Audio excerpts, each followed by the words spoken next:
Hi guys, দেখো আজকে শনিবার, নিরামিষের দিন। সন্ধ্যাবেলা কিছু একটা খেতে মন চাচ্ছিল, তাই দেখো বাড়িতে যা ছিল তাই নিয়ে সিদ্ধ করে পুর বানিয়ে নিলাম। দেখো আস্তে আস্তে কি বানাই কি করি, দেখো ঠিকই বুঝতে পারছো তোমরা কি বানাতে চলেছি।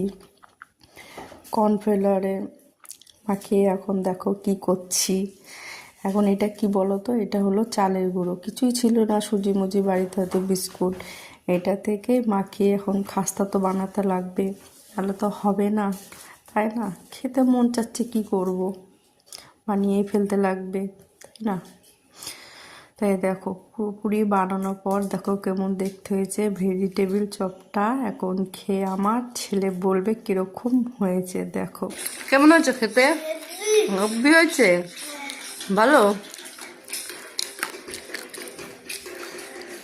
গরম। যদি আমাদের ভিডিওগুলো ভালো লাগে, আরও দেখতে চাও, তাহলে লাইক কমেন্ট শেয়ার করে দিও, আরও আমরা ভিডিও নিয়ে আসবো।